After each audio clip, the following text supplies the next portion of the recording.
uma boa tarde para todo mundo, principalmente nesse domingo, né, que completam agora 72 horas, né, desde que o dito cujo foi condenado. Ainda não vi as ruas serem tomadas, entendeu? Não vi grandes manifestações populares, o comércio continua funcionando normalmente. Fui no cinema, comi a minha pipoquinha, peguei o Uber, voltei para casa. Não vi grandes revoluções acontecendo na rua, não. Mas, enfim, 72 horas agora, né? É hora da gente ficar atento, porque parece que a grande novidade das 72 horas veio, né? Ele foi para o hospital, para variar. Pois é. Mas eu traduzi aqui, viu, o Samuel. Para mim, ele foi para o hospital não por uma doença física, não é nada fisiológico. É emocional, sentimental, espiritual. Porque eu abri hoje o editorial dizendo que as 72 horas não trouxe Bolsonaro como mártir. Trouxe Bolsonaro como a página 2 de um mártir estrangeiro. A extrema-direita só fala do Charlie Kirk. Esqueceram o Bolsonaro, inclusive, para um mártir estrangeiro.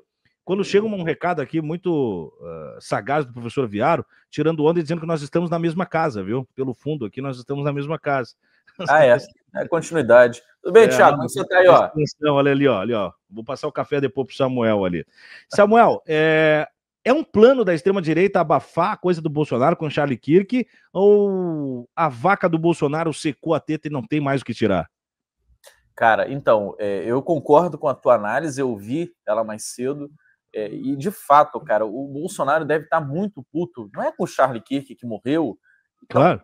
talvez não com o Trump, porque se ele é um cara minimamente racional, sabe que ele estava muito além da sorte de ter tanta atenção do Trump até agora, mas ele deve estar muito puto, sim, com a galera dele, né, com a galera bolsonarista aqui brasileira, com os outros líderes da direita, que descaradamente abandonaram o tema Bolsonaro.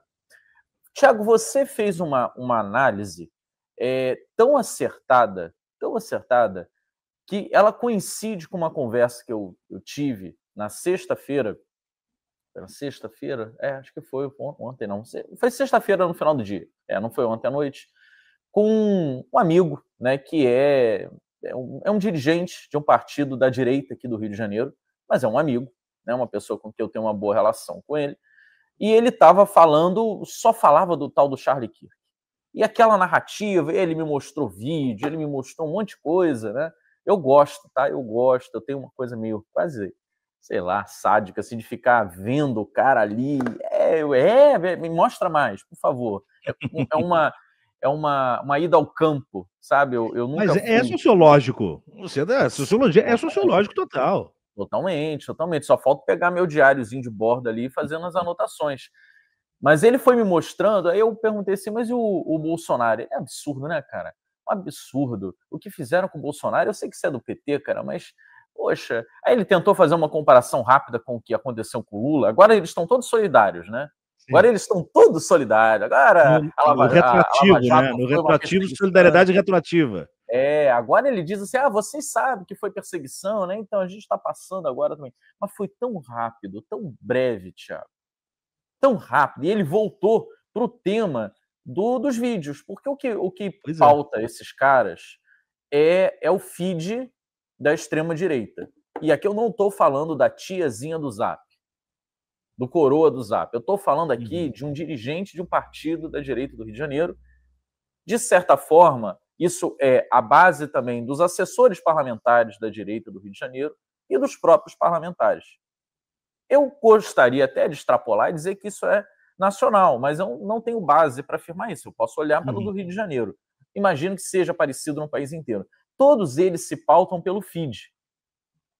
Quem define o feed define a política no Brasil. Isso é um ponto importante para a gente debater, né? Daria hora de debate aqui, mas eu só pego essa constatação. O feed da extrema-direita, eu não sei se ele é produto ou se ele é o produtor. Mas o fato é que eu vejo a parte no qual ele se torna produtor. Ele produz a temática, ele produz o debate, ele produz a militância, inclusive das lideranças políticas. Porque esse debate sobre o Charlie Kirk, ninguém conhecia esse cara no Brasil até uma semana atrás. E eu não estou falando de nós aqui, que até acompanhamos um ou outro nome assim e sabemos quem são. Estou falando mesmo dos caras da direita. E, de novo, não é a tiazinha do Zap. Eu estou falando dos caras que ganham a vida, que têm obrigação profissional de saber quem são as figuras importantes para ele reproduzir, copiar, traduzir uma fala do cara e explorar na base deles. Eles não lembravam quem era esse Charlie Kirk. E aí o cara estava lá, sabe, exasperado comigo, mostrando, porque no dia que eu falei com ele, ainda se achava que tinha sido um cara da esquerda que tinha matado. E ele estava reproduzindo para mim os vídeos, inclusive do Ottoni de Paula, né, que é um conservador direitista meio Eduardo Paes, meio do campo de cá. Ele tem aquela posição meio dúbia ali, de propósito, claro, né, estratégico. Mas ele adotou essa questão do Charlie Kirk com toda a veemência. Ele ignorou o Bolsonaro. E os demais foram fazendo o mesmo. Então, o teu ponto, você falou aqui agora, 20 minutos atrás, é exatamente o que eu ouvi, sem a crítica, claro, de um dirigente de um partido de direita no Rio de Janeiro. Então, um abraço para o Tudipo aqui, inclusive. Um abraço para ele. E que serve como case, né, da amostragem do que a gente tem. O Bolsonaro. E aí o Valdemar Costa Neto, nesse evento do Churume que rolou em Itu no sábado aí, né, que reuniu toda a corja do Sindicato do Fascismo, ele já deu a tônica, ele disse, com outras palavras que, não, pois é, pesar a mão e tal, mas tem que respeitar, porque, né, afinal de contas, é a lei, mais ou menos por aí, do tipo, já foi o boi com a canga, né, foi a gata com a cinta, como a gente diz no Sul, e Bolsonaro passou. Então, ninguém mais vai olhar para o passado. Os caras estão olhando para amanhã, e Bolsonaro já virou passado. E o que a gente falava aqui, Thiago? Você me provocou na semana passada quais são os próximos passos da direita, né? Como a direita vai reagir a isso. E nós falávamos aqui, eu não vou jogar confete em cima de mim, não, vou jogar em cima de nós dois. Tá? Nós conversávamos aqui, você também dizia isso. O Bolsonaro, a questão é quanto tempo o corpo vai esfriar na mesa. Porque que ele vai ser sepultado, ele vai. Claro, tem um momento de luto. Eu estou de preto, inclusive, aqui, tá? Estou de luto pela passagem dessa figura nefasta da presença diária nas nossas vidas. Agora ele vai ser um cara que a cada 4 meses a gente vai ter uma informação prosaica dele, de que ele foi levado para o ambulatório lá da penitenciária, porque não está cagando há 4 dias, alguma coisa assim. É o tipo de informação que vai começar a vir do Bolsonaro, e eu estou certo disso agora, porque o corpo mal esfriou e os caras estão dando festa na sala ao lado. Esse papo que você falou que rolou aí, eu vim ouvindo ele durante a semana por conta de um marqueteiro aqui conhecido do Rio de Janeiro, que está trabalhando com uma dessas figuras acessórias ali, né? Um desses pré-candidatos a presidente. E aí ele vinha falando, não, o debate hoje que está sendo colocado, o Ciro Nogueira e o Valdemar estão apontando nesse sentido aqui, de manter até tal data tais candidaturas e a partir de tal data ver quem está melhor. Eu estou cortando aqui os dados exatos, né? Mas é basicamente isso. Isso durante o julgamento do Bolsonaro, meus amigos. As reuniões estavam rolando em São Paulo, os encontros dessas figuras, durante o julgamento do Bolsonaro e dos militares associados a ele. Então, essa festa no dia seguinte, esse grande encontro no dia seguinte, né, para gente, bola para frente, né? Triste pelos que foram, vamos seguir nossa vida que segue. Isso já estava rolando com o cara moribundo. O cara lá ligado nos aparelhos, na expectativa de que aparecer um remédio, né, um fux milagroso para ele, mas e os caras já estavam, olha só, quando ele morrer, a gente vai fazer o quê? Vai comer canapé? Vai ser o quê que vai ter no nosso jantar aqui de comemoração da partida dele? E aí, me permita dizer uma coisa aqui, Thiago, desculpa se eu estou anarquizando. Não, vamos lá. O Kirk, né? Eu achei muito curiosa, irônica, né? A forma como ele morre, porque, e a gente vai falar daqui a pouco do Peninha e tudo mais, né? O cara, ele tinha um mantra que ele repetia constantemente e fazia com que milhares ou, quiçá, milhões de estadunidenses repetissem, que era o seguinte: as mortes causadas por armas de fogo Que geralmente o que fazem os democratas? Essa liberação das armas causa morte. É um absurdo. Ele falou, olha, é ruim, morrer é ruim. Claro que morrer não é bom, ninguém quer morrer. Mas, assim, a gente tem que levar em consideração, morrer também não é tudo isso. Morrer não é isso tudo que estão falando. Morre toda hora. E pelo direito de ter as armas de fogo, vale a pena que morra 1, 2, 10, 20, 1000, 10.000 pessoas. Eu vou mandar para você, Thiago, depois se você puder colocar na tela, uma imagem que todo mundo consegue pegar ela aí, tá em domínio público, da quantidade de mortes, mandei pelo teu zap aí, da quantidade de mass shooting, né, o nome que eles usam lá nos Estados Unidos, apenas em escolas. Não estamos falando aqui de mercado, não estamos falando aqui do meio da rua, nada, só escola. Só escola, e nesse recorte dos últimos 24 anos, até o ano passado, do ano 2000 até 2024. Peguei aqui. Quando você olha isso na coloração, né, das imagens, você vai ver que tem estados pintados mais escuros, estados mais claros. Os estados mais claros, pronto, tá aí. Os estados mais claros são aqueles estados seguros. Né? Você olha assim, pô, esse é um estado seguro. Geralmente estado democrata, menos hábito de ter armas. Aí a gente vai lá para o nordeste dos Estados Unidos, lá naquela pontinha lá em cima.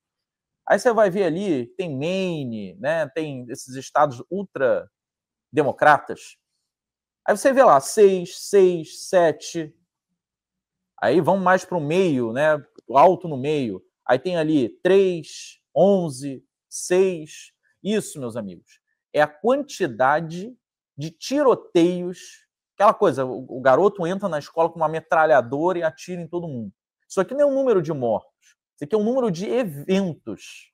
Em cada evento, você tem uma multiplicidade de mortes. Recordem aí, puxem pela memória, cada vez que você vê a notícia de um tiroteio desse, morreram 11 crianças não sei aonde, 7 crianças mortas, 19, é sempre assim, um número, né, um múltiplo. Isso aqui não é a soma desses múltiplos, aqui é a soma só dos eventos. Cada um desses aqui você pode multiplicar aí por 7, 9, 10, 19, enfim, quantos morreram naquele episódio. E aí você vê que tem uns estados pintados mais escuros, Thiago. Ali o Texas, por exemplo, eu realmente não consigo ver o número aqui, mas é 100 e alguma coisa, eu acho, 200 e alguma coisa. É um número com 3 casas decimais ali. Peraí, com 3 casas ordinárias. Esses estados, sozinhos, um desses, sozinhos, tem mais mass shootings, né, ou tiroteios em escolas, atentados com armas em escolas, do que toda a América Latina somada em toda a sua história. Parece ser 167, alguma coisa assim, mas é alguma coisa próxima disso. Quando eu vi o dado explicado, né, comentado e comparado com todo o resto da América Latina, o resto dos Estados Unidos não é, né, mas com a América Latina toda, você não tem, somando todos eles, durante todo o período de pesquisa até hoje, você não tem um estado desse aqui. Em 25 anos. Isso aqui não está pegando dos anos 70 para cá, não. Isso aqui é dos anos 2000 para cá. Se você for buscar a série histórica inteira, como, né, foi a comparação que eu fiz com toda a América Latina, assim, você não tem mais padrão de comparação. Isso aqui, meus amigos, é o que defendia o Charlie Kirk. Ele dizia o seguinte, essa quantidade de eventos que vocês estão vendo no mapa aqui, multiplicado pela quantidade de vidas de crianças assassinadas aqui, ela vale a pena. É por isso que nós lutamos. É por isso, esse é o sonho americano, entre aspas. Esse é o sonho dos Estados Unidos da América. É por isso que nós lutamos, é por isso que nós acordamos, é por isso que nós vamos à igreja, é por isso que nós votamos, é por isso que nós invadimos o Capitólio. É para sustentar esse tipo de política pública, a morte de crianças em volume industrial. Isso vale a pena. O termo lá em questão de armas, é worth, é vale, tem valor, tem sentido fazer isso. E aí ele morre num dia que ele está sentado numa tenda, dando uma palestra numa universidade, para outros estudantes, incentivando esses estudantes adquirirem o máximo possível de armas de assalto, armas de guerra. Não é uma pistolinha apenas, não. Comprem armas metralhadoras com múltiplos tiros. Disputem entre si quem tem a arma que dispara mais tiros por minuto ou por segundo. Esse era o discurso dele, numa tenda que estava escrito: prove que eu estou errado. Todo mundo já viu esse meme, né? Você senta numa cadeirazinha com uma mesinha no meio da praça e escrito uma plaquinha assim: sente aqui, prove que eu estou errado. O meme é esse. Ele faz um meme no toldo escrito: prove que eu estou errado. Armas valem a pena. Morrer para ter armas vale a pena. Prove que eu estou errado. A ironia disso, meus amigos, é coisa de literatura. O cara morreu, nada mudou, ele está morto, a vida dele não existe mais. Se não tem uma forma de provar para ele que ele está errado, se essa para mim é a única forma cabal de provar para o Charlie Kirk que a vida dele foi um erro. O que ele dedicou à vida dele era um erro. O que ele impôs a milhares de outros americanos é um erro. Foi um erro. Ele estava sentado pedindo que provassem que ele estava errado, dizendo o seguinte: morrer, perder a vida pelo direito de ter as armas mais avançadas do mundo, andando na rua e na padaria com uma submetralhadora, ir para o cinema com uma bazuca pendurada nas costas. Isso vale a pena, é o que dizia Charlie Kirk. Prove que eu estou errado. Provaram. Deram um tiro no pescoço dele. Falei: e aí, Charlie Kirk, como é que é? Diz aí para mim, tá valendo a pena?